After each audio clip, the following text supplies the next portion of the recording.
She thought I didn't hear her, but I did. Her voice came from the kitchen, low, sharp, cutting through the steam of morning coffee. "I'm divorcing him, Mom. I can't live on her pathetic salary." Pathetic. That word sat heavier than any insult I'd ever been handed.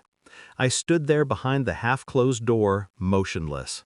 Not because I was shocked, but because I wasn't. I'd seen the distance growing between us for months.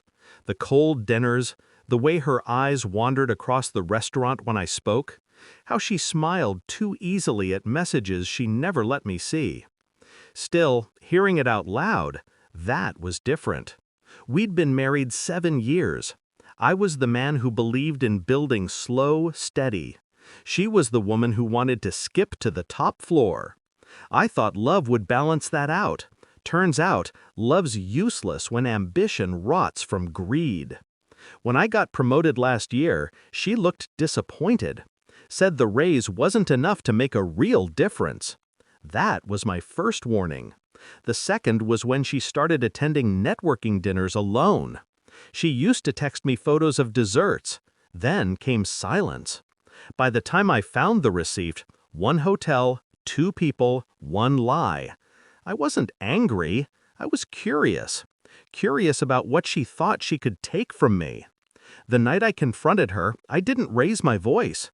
I simply said, "If you're unhappy, let's make it official." She didn't hesitate. She smirked. Good. I was going to say that anyway. No tears, no guilt, just relief. Like I'd finally removed the last obstacle from her new life.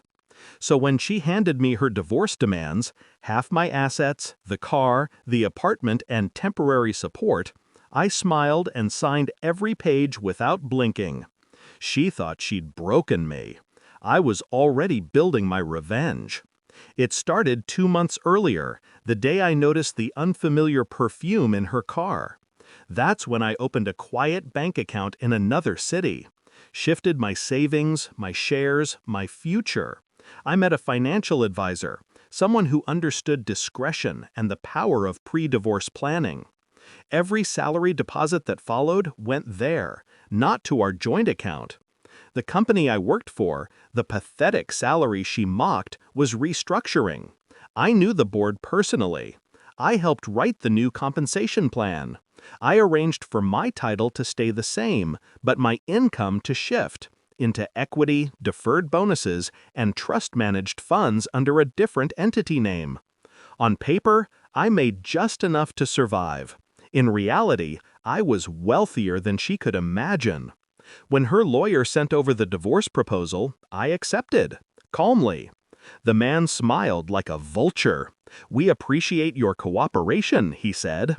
I nodded. I'm a simple man. We finalized it in 2 weeks. I transferred the apartment to her name, the car too. She gloated at every step, telling her friends I'd learned my place. She moved out that weekend to a new condo rented under his name, the man she'd been seeing. I didn't interfere. I let her taste freedom. A month later, her lawyer called. I could hear the tremor in his voice even before he spoke. "Mr. Malik, why didn't you tell me about this?" I played dumb. "Tell you what?" He stammered. "They just announced a major acquisition. Your division was bought out. The payout—" He stopped. "You're a millionaire." "Am I?" I said softly. Silence. Then panic. Your ex-wife, she signed off on. She has no claim now. The divorce is final." I leaned back, looking out the window at the city skyline that used to make her dream of penthouses and champagne nights. "Then, I guess she made a bad investment," I said.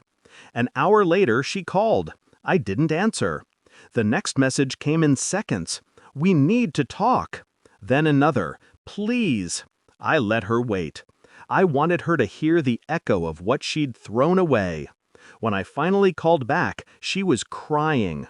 Not the silent kind, but the desperate, choking kind that comes when a person realizes the floor's been pulled out from under them. "You knew," she whispered. "You planned this." I didn't deny it. You planned your exit too early, I replied. Timing matters, darling. She tried to curse, but it fell apart halfway.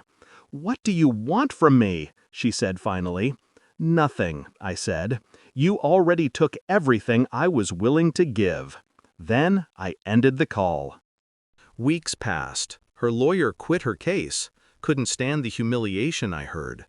The man she'd left me for disappeared after the acquisition announcement. Maybe he realized he'd backed the wrong horse. As for her, she sold the apartment I gave her, tried to restart somewhere else. I didn't care enough to find out where. But sometimes, late at night, I still remember the way she said it. I can't live on his pathetic salary. It's funny, that pathetic salary now funds 3 startups, 2 properties, and a quiet life she'll never touch. I don't believe in shouting or slamming doors. Revenge is best served in silence, the kind that echoes long after you've walked away. She wanted wealth. She got paperwork. I wanted peace. I got freedom. And when people ask why I still wear my wedding ring, I tell them the truth. It reminds me of the most expensive lesson I ever learned.